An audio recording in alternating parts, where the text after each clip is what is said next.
Imagine you've done something genuinely awful.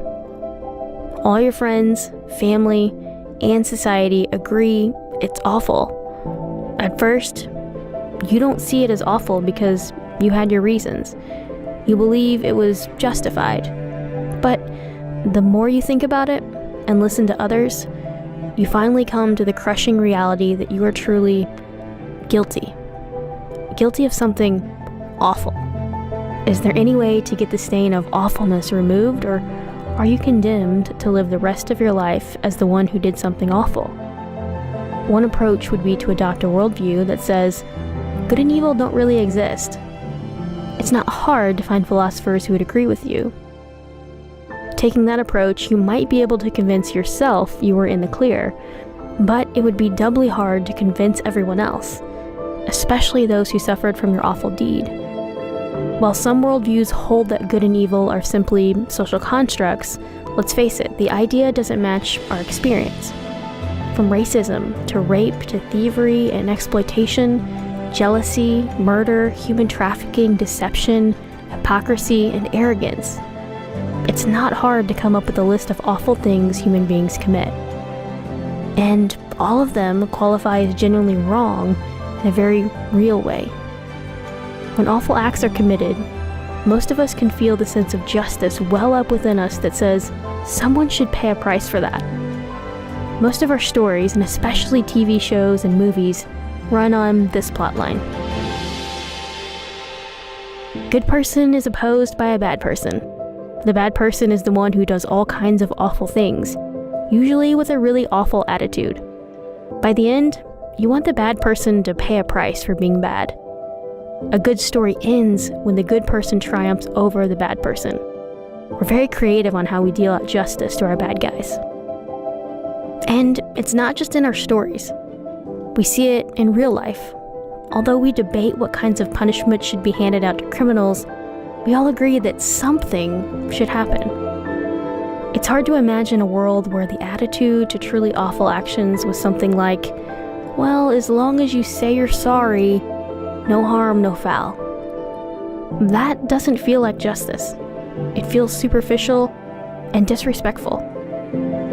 Let's go back to our question. Let's say I realize I've done something awful and I want to get rid of the guilt. How do I wipe away the stain? Each worldview has some answer to the question of human guilt in light of justice. Eastern religions of most varieties think in terms of karma. Karma is the notion that one's present fate, one's pleasure or pain, one's being a king or a slave or a gnat, is the result of past action, especially in a former existence. The way the stain of awfulness is taken away is to do better in the new life version of who you are. But it's important to note, this is an impersonal system. There is no personal God to offer forgiveness. All I have to go on is to assume I might be doing something that will help me in the future.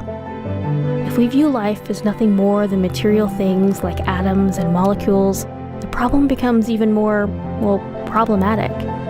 On this view, ethical requirements are the product of evolutionary history over time formed by whole societies.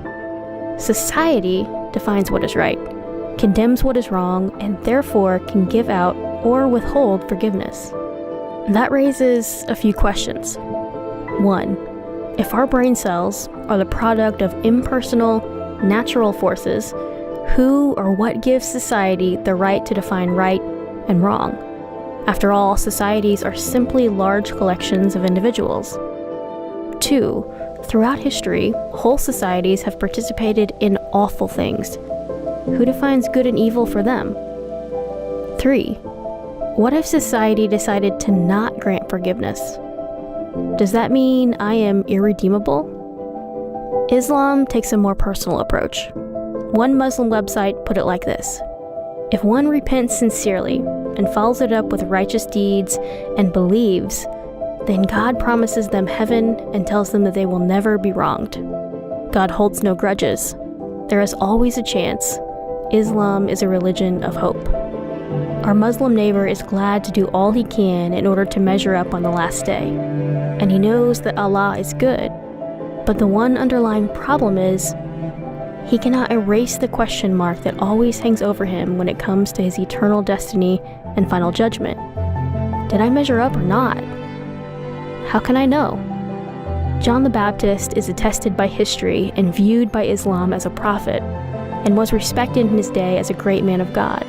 When he saw Jesus of Nazareth publicly, he would announce, "Behold, the Lamb of God who takes away the sin of the world."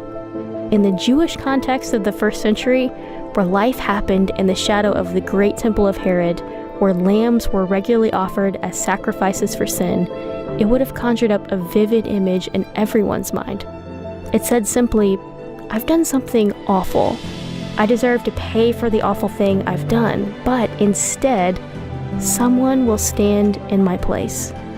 Justice will be done, but I will be set free."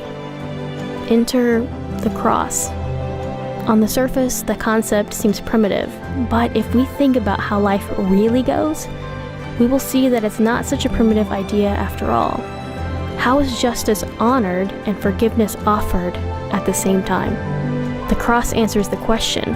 It says the awful thing was truly awful and should be punished. But it also says someone else willingly paid the price in your place. The early Christian writer Paul summed it up well in his letter to the church at Rome.